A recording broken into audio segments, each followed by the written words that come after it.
जम्मू कश्मीर में विधानसभा चुनाव के ऐलान के बाद प्रदेश में राजनीतिक हलचल तेज हो गई है। इसी के साथ सबकी नजर इस बात पर है कि अनुच्छेद 370 के हटने के बाद जम्मू कश्मीर में पहली सरकार पूर्ण बहुमत की होगी या फिर किसी बेमेल गठबंधन की। नमस्कार, मैं हूं रिया और आप देख रहे हैं the fort one India. Jammu Kashmir विधानसभा चुनाव लगभग 10 साल के बाद होने जा रहा है।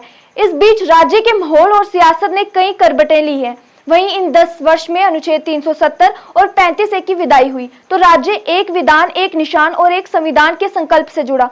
इन्हीं 10 वर्षों में राज्य ने दुर्विरोधी विचारधारा वाले दलों भाजपा व पीडीपी को हाथ मिलाकर सरकार बनाते और चलाते देखा। पूर्ण राज्य से केंद्र शासित प्रदेश और राज्यपाल से उपराज्यपाल तक के शासन की यात्रा भी इसी कालखंड का हिस्सा है। लेकिन अब जम्मू कश्मीर के मतदाता नई उम्मीदों और आकांक्षाओं के साथ नई सरकार चुनने को तैयार हैं और ये चुनाव पिछले 10 वर्षों में राज्य के बदलावों और विकास के दावों की परीक्षा भी लेगा। इन चुनावों का असर सिर्फ देश तक ही सीमित नहीं रहने वाला है, क्योंकि पड़ोस में पाकिस्तान और बांग्लादेश में जब लोकतांत्रिक सरकारों के तख्तापलट का दौर चल रहा है, वहीं भारत में लोकसभा चुनावों के 3 महीने के अंदर ही जम्मू कश्मीर के ये चुनाव बड़े मायने रखते हैं। इन चुनावों से न सिर्फ अंतर्राष्ट्रीय जगत में देश की प्रतिष्ठा बढ़ेगी, बल्कि आंतरिक रूप से अस्थिर पड़ोसियों के लिए बड़ा सबक भी होगा। अनुच्छेद 370 और 35A के निरस्त होने के बाद होने वाले पहले विधानसभा चुनावों में जम्मू कश्मीर के राजनीतिक दलों के लिए भारतीय जनता पार्टी के खिलाफ अकेले चुनाव लड़ना भी बड़ी चुनौती होगा, क्योंकि जिस तरह लोकसभा चुनावों में मुकाबला ऑल वर्सेस बीजेपी था, इन चुनावों में भी संभावना कुछ इस तरह की लग रही है। लोकसभा चुनावों में नेशनल कॉन्फ्रेंस और पीडीपी के बीच की तकरार को साफ तौर पर देखा गया।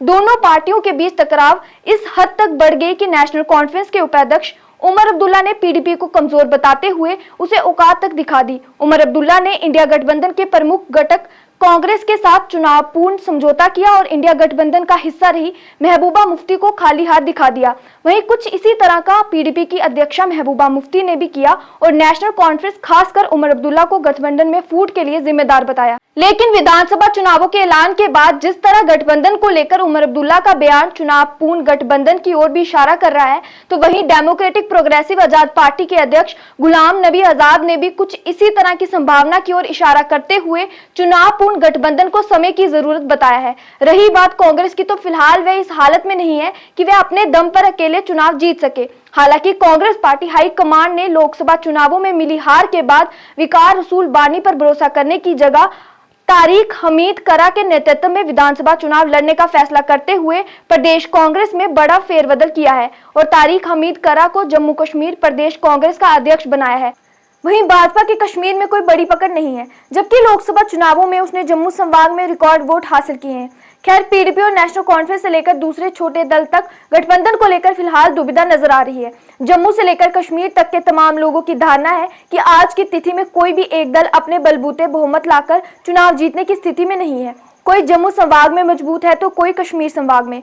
हालांकि कई सीटों पर राजनीतिक दलों के दावेदार चेहरों से मजबूत निर्दलीय नजर आ रहे हैं। वहीं जम्मू कश्मीर में कोई भी पार्टी राज्य की सभी 90 सीटों पर अकेले अपने बलबूते मजबूत प्रत्याशी उतार सके, अभी ये भी साफ नहीं है। ऐसे में एक बार फिर सबकी नजरें इस पर टिकी हैं कि नई सरकार कैसे आकार ले पाती है। क्या अनुमान से उल्ट कोई पूर्ण बहुमत ला पाता है या फिर बेमेल गठबंधन का दौर लौट आता है। वहीं जम्मू संभाग में बड़ी आतंकी घटनाओं के बीच चुनाव आयोग के सामने लोकसभा चुनाव में हुए रिकॉर्ड मतदान को पीछे छोड़ना सबसे बड़ी चुनौती होगा। इसी के साथ हमें दीजिए अनुमति और आप बने रहिए द फोर्ट वन इंडिया के साथ। धन्यवाद।